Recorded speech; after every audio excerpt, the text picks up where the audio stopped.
I'm Flex Alexander. And I'm Shanice. And you know us from the OWN show, Flex and Shanice. I just know that this is what, we're destined to do. I think I worked maybe 2 regular jobs in my lifetime, Burger King and a messenger. This is just in our blood. I just think that, God said, okay, you're gonna do this, you're gonna do this, and boom, we're walking in those footsteps. I was thinking about giving up, and my husband came home and said, Aretha Franklin's trying to get a hold of you. And I'm like, what? And then I called her up on the phone, and she said, you know what, I'm putting together this movie about my life, and we were having auditions, and she said, and I thought about you. She said, because you can sing, and she was just raving about my voice, and I was like, okay, this is God using her to get a message to me, because I was really feeling like just down the dumps, like it's over. And when she said that, I said, okay, Lord, okay, you're telling me that I need to keep going. So that was encouraging. But every single time I wanted to give up, somebody would call me to perform somewhere, or I get a call from Aretha Franklin, and I said, okay, God, I said, I hear you. So that kept me going too.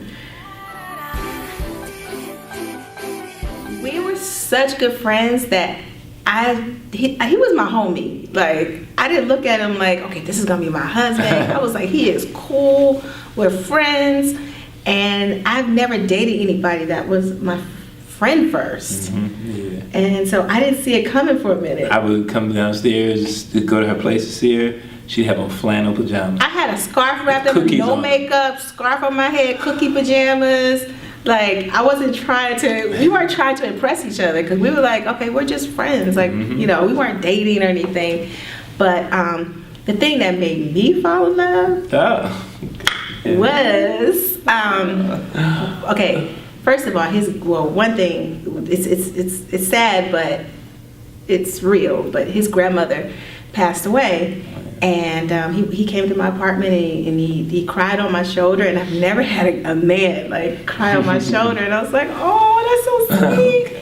And then just the love that he had for God, because I prayed hard. I got on my knees, and I said, God, I want a husband that loves you, and everything I prayed for, I got. Like I said, I wanted someone tall, I wanted someone funny, and someone that loved God, and I got it.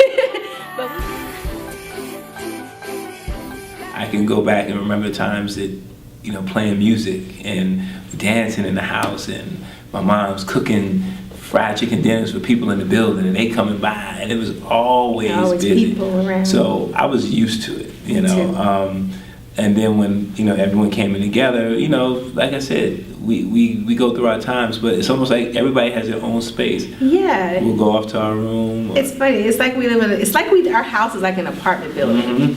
When we need our space, we'll go in our bedroom, shut our door. My cousin Rube will go in his room and come out when he feels like being bothered. My mom will go in her room, so. Everybody has their space. Everybody, gets their space. And, at some point, that it will all change, and it will all go on and all that stuff, but I think it helps build a strong foundation too for our children, because it definitely takes a village. It takes a village to raise children. It takes a village. I don't think there's anything wrong with ambition. I think that the problem is if you don't get to the point where you think you should be soon enough, is where the problem comes. And I think that's a pressure that society has kind of put on us to to a certain age, it's over. You got to be there. It's not. It's like with women. If you don't have a baby by 30, or if you're not married by 30, then your life is over. I think that's wrong. Yeah. So I would say to youngins like yourself, just take your time and because there's going to be different stages and phases. You're going to get bumps in the road. Yeah, there's going to be phases. You might want to do this or do that. It takes a while to really get a hold of it. And once you do, you just do it. But don't stop. Don't stop at all, because everybody here has a purpose. And your purpose and your journey is different from the next person's. So it may take you a year longer or 2 years longer, but it doesn't mean you won't reach your ultimate goal.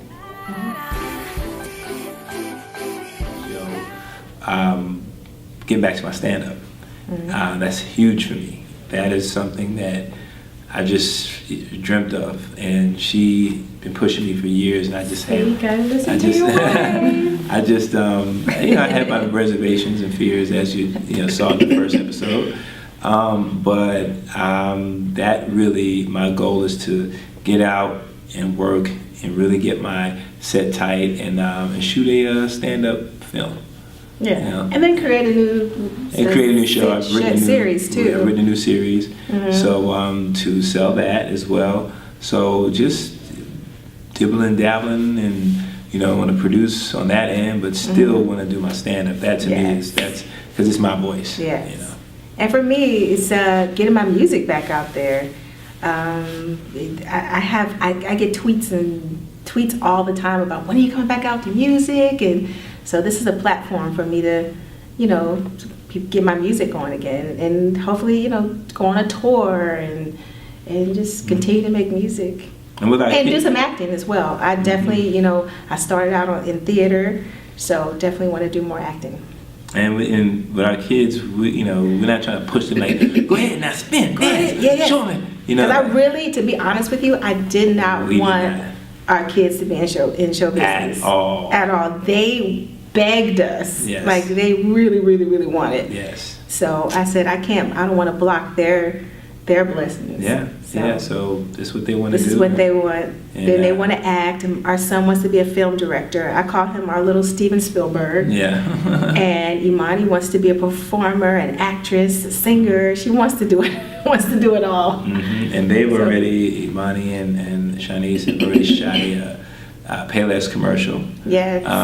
So that's a good start. It's a good start. So we just want the best for them, for all of our family, and my mom's an amazing singer, so you'll hear her voice. See her sing. That's where I got it from, my mom. That's what we want to see. We want to see that her and her husband Mike, and they have a group, and everyone be able to just branch out. Ruba is a host, and he does music as well. So you're gonna see other things from everybody on the show. We have a cornucopia of talent. We do. Yes.